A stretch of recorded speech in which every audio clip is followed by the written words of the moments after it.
Okay, so just a snapshot of what's the natural gas use in the Philippines. We have around 3,200 megawatt of gas fired power plant using solely the Malampaya gas supply. So with that, we have Ilihan, Santa Rita, San Lorenzo, Avion, and of course, San Gabriel. Well, Malampaya gas started producing around 2001 with a proven reserve of around 2.7 TCF.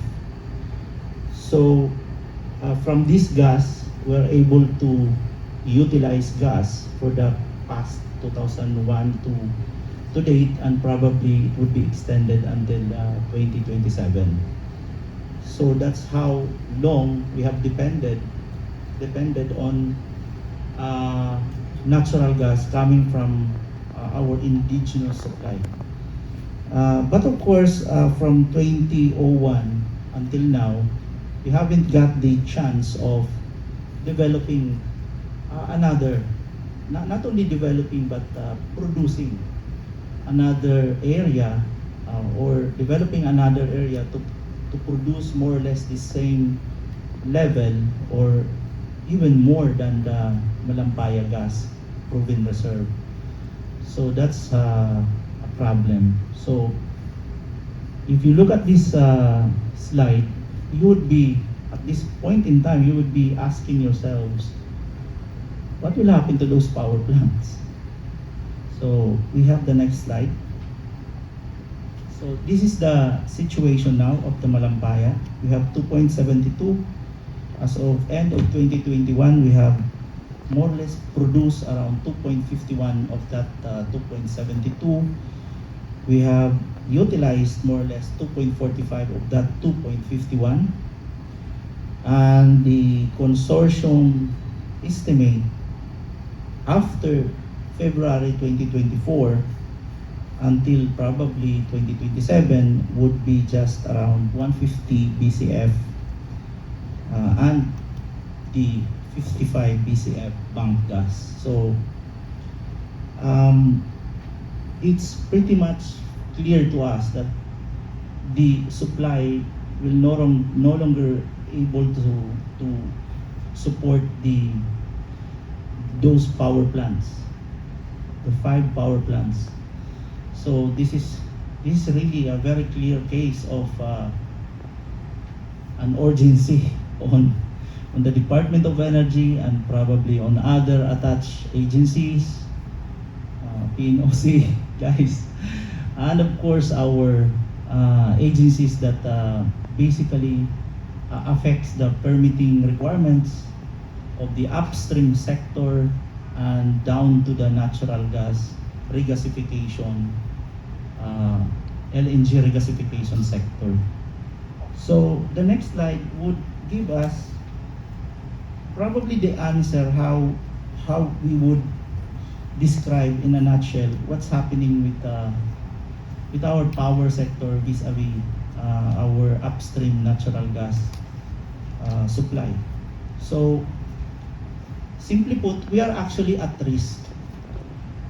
The 3,200 megawatt is actually at risk of not able to produce electricity if we do not have the natural gas fuel. So next slide would be the urgent matters implemented. So right there and then, way back 2017, we have passed the Philippine Downstream Natural Gas Regulation to actually start off the this rules is actually a revision of a previous rule regarding evaluation acceptance of proposals for LNG regasification projects. But at this point in time, we have rationalized, way back 2017, we have rationalized that rules and it becomes now the recent and the valid rule that that guides the proponents in accepting LNG regasification projects. And at that time, we have also, we're actually lucky at the time that Japan and United States more or less have coordinated their actions in how to assist developing countries.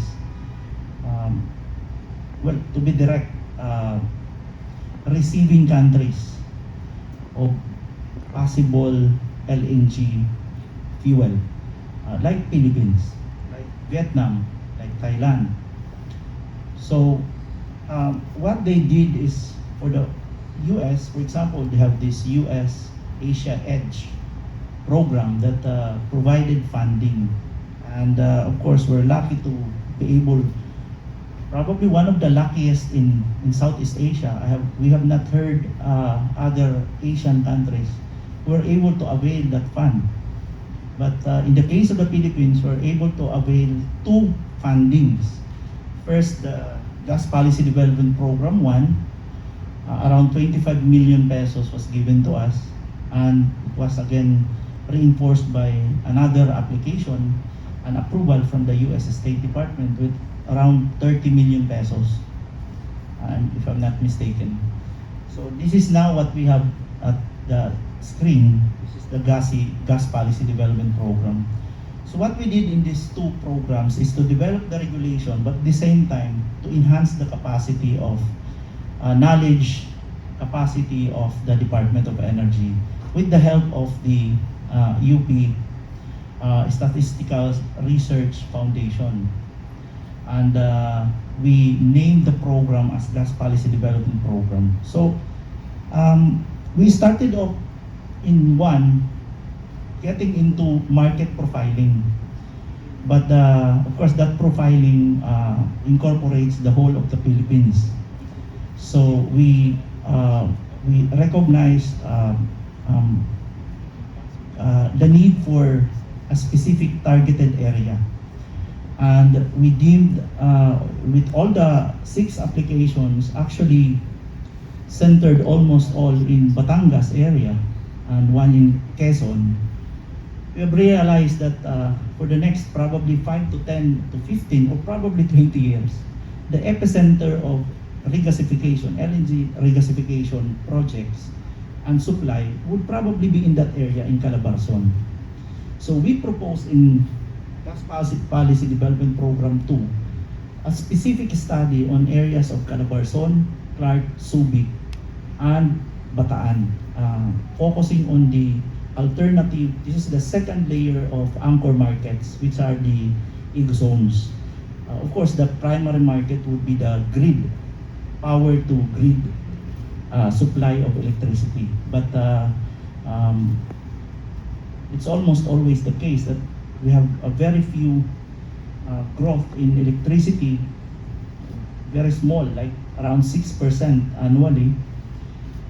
And it would come just to around one power plant, gas-fired power plant a year. So we recognize that it will, sooner or later, it will be crowded. The electricity market as an anchor market will be crowded. So we've anticipated, and the second layer of market, anchor market, would be to study the eco zones. And here we are in Gas Policy Development Program 2, we have this study now of eco zones. And I think GPDP presenters later on will include both the power, non-power application, and of course the market profiling of these areas, Calabarzon, Subic, Clark, Bataan, being the nearest areas to the, probably the epicenter that we see for the next 20 years for LNG regasification projects. Now we've also included in that study the review of the regulatory process, and within that, a major component of the regulatory process study is the study on the standards. And I think the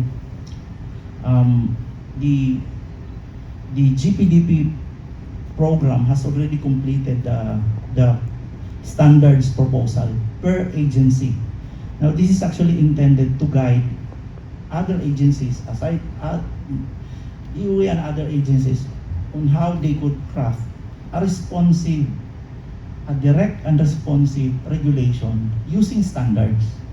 Hindi po, not necessarily a regulation that is more or less alienated to what the industry is actually doing. So, with the help of this study, standards are proposed, and these standards should be now incorporated.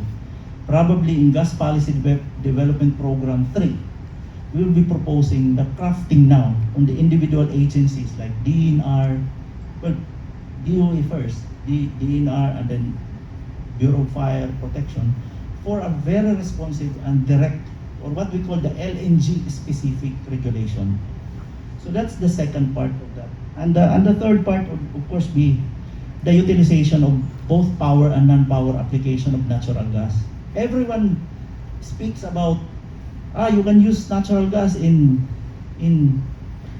the transport, but no one seems to provide us a specific study on that. So finally, we decided that with the help of UP, why don't we come up with our own study? And that's part also of what we will be presented later on. And ultimately, the whole of these studies will now be written as the first Philippine Downstream Natural Gas Development Plan.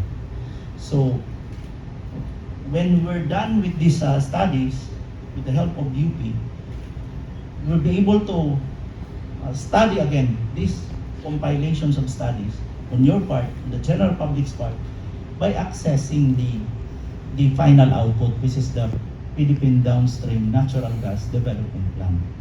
So, ang tabayanan pa, no? You just have to wait for that. Probably next year, you will be able to get a copy of that and be able to study all these things that UP has helped us study also, in a way.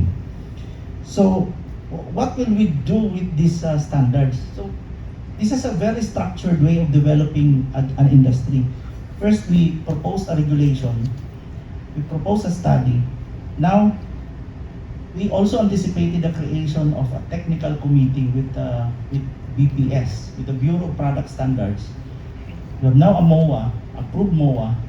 We're now trying to convene the first technical committee, and this technical committee will be the recipient of the proposed regulatory process. Yung mga standards, the standards there being proposed by the study of UP will now be tackled in this standards committee. And the standards committee will try to propose it formally and promulgate that as a Philippine national standards. So this is how we envision developing our industry. In terms of the regulatory framework or background that we need to provide, to lay down, so that the industry could perform with clarity on how they would engage the government and engage in the laws being implemented by the government. Now, bottom line is, of course, the natural gas regulation issued by the Department of Energy remains, in the end, it remains to be a circular. It will only be a guide short of a law. So, marami pong kulang dyan, ano? Penalties, we don't discuss that in the regulation because we cannot accommodate without a specific law for penalties. So, a specific guide of creating a specific body who will tackle what and who will handle what. So what we need is actually now not just a regulation but a law. So the DOE also participated. Yun ang maganda dito eh. It's been laid down. If you look at the screen, we have now a Senate Bill 2203. We participated on this. We're proud to say that under the leadership of Senator Gassy, we were able to finish the actual bill. And that is now ready for deliberation, probably first, second, third reading on the plenary. So, ready na po yan. So, but these are urgent matter pa rin. Even to this end, we still need that law in the end to actually reinforce the existing regulation, which is just a department circular. And also in the House, we have also participated and actually finished the bill, the House Bill 10649. In fact, may mga pangalan na eh, may numbers na because these were accomplished on the energy committee level and were actually assigned by a number so that they will now be ready for deliberation in the plenary. But take note, the 1 and 2 bills were not similar. Kaya probably if they would have to discuss this on both houses, they will end up really creating a bicameral committee because there are fundamental differences between the two bills. But of course, we've participated in both, and well, they have different minds. The Secretariat of the Energy Committee have different minds.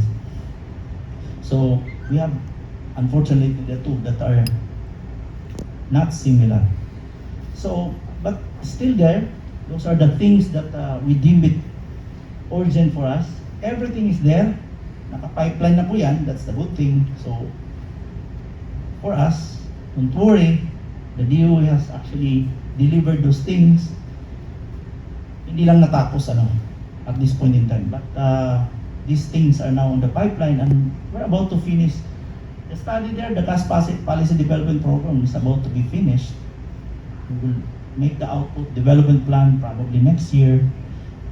Of course, in the 19th Congress, probably we could expect, and as mentioned earlier by NEDA's presenter, this is one of the items that is a priority legislative agenda of the President. So, I'm not really hopeless, In fact, very optimistic that one of the two, or probably a reconciled version, will be passed by Congress. So, next slide. While we're doing all these things, what's happening with the applications? Because we have already a Philippine Downstream Natural Gas regulation capable of accepting, evaluating, and issuing permits for the LNG regasification projects. By the way, why is LNG? We're talking about LNG regasification.